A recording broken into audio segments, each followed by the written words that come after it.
ዋትስአፕ ጋይስ እንዴት ናችሁ? አሁን ደግሞ ይዤላችሁ የመጣሁት እንደዚህ ዜና ሳነብ ነው ያየሁት እና የጤና ነክ የሆነ ዜና ነው እና ሰው ምን ያክል እንደተጨካከነ ሳስበው በጣም ነው የሚገርመኝ። አንዳንድ ጊዜ ምንድነው ያነበብኩት ሜታኖል የሚባል ኖርማሊ ሰዎች የትኛውም የሆነ አልኮል መጠን ለሰው ልጅ ይጠቅማል ወይም ደግሞ ሰውን አይጎዳም የተባለ የአልኮል መጠን የለም። ኖርማሊ አሁን ላይ የዓለም የጤና ድርጅት ስም እንዳሳወቀው ማለት ነው። እና ሰዎች እንደዚህ ብዙ ጊዜ የጉብኝት ምናምን የሚሄዱበት ቦታ አካባቢ ለመዝናናት መጠጥ ምናምን ይጠጣሉ፣ ሪፍሬሽ ለማድረግ ራሳቸውን። ያ የራሳቸው ምርጫ ነው፣ የራሳቸው ውሳኔ ነው፣ የራሱ ጉዳት ቢኖረውም። ነገር ግን እነዚህ መጠጥ አቅራቢዎች አቅራቢ ሆቴሎች ሊሆን ይችላል፣ መዝናኛ ቦታዎች፣ ሪዞርቶች ሊሆኑ ይችላሉ።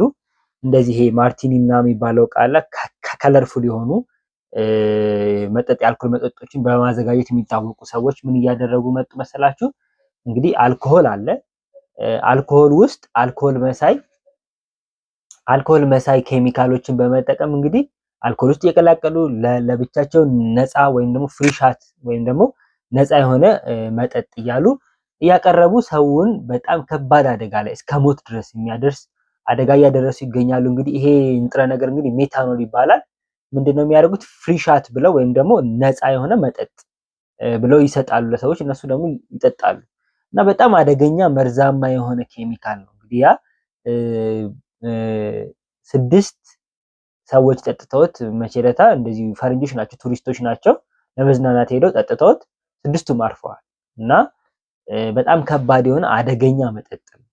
እንግዲህ ይሄ ሚታኖል የሚባለው የአልኮል ዘር ነው፣ ሜታቦላይት ነው፣ የአንዱ የአልኮል አይነት ነው። እና ወደ ጉበት ሄድና ሜታቦላይዝ ይደረጋል። ከዛ በኋላ ግን ምንድነው ወደ ተለያዩ መርዛማ የሆነ ኬሚካሎች ነው የሚቀየሩት። እነዚህ ኬሚካሎች አይን ያጠፋሉ፣ ነርቭ ዳሜጅ ያደርጋሉ፣ ሌሎች ኦርጋኖችን ይጎዳሉ። ስለዚህ ትንሽዬ መጠኗ ራሱ ህይወትን አደጋ ላይ ትጥላለች። ኢቭን እስከ ኮማ ውስጥ ድረስ የመክተት እንትን አላት እና መስሎቻቸው አትሮፋይድ ይሆናሉ፣ ነርቮቻቸው በጣም ይጎዳሉ፣ ፐርማነንት ሊጎዱ ይችላሉ። እና በተለይ ለመዝናናት የተለያዩ ቦታዎች እየሄዳችሁ አልኮል በመጠቀም የምትሉ ሰዎች በጣም ጥንቃቄ እንድታደርጉ የራሴን ኃላፊነት ለመውጣት ስለፈለኩ ነው። ዜናውን አንብቤ በጣም ስለተገረምኩኝና ሰዎች እንዲማሩበት ስለፈለኩ ነው ያዘጋጀሁት። ሰብስክራይብ ማድረግ እንዳትረሱ።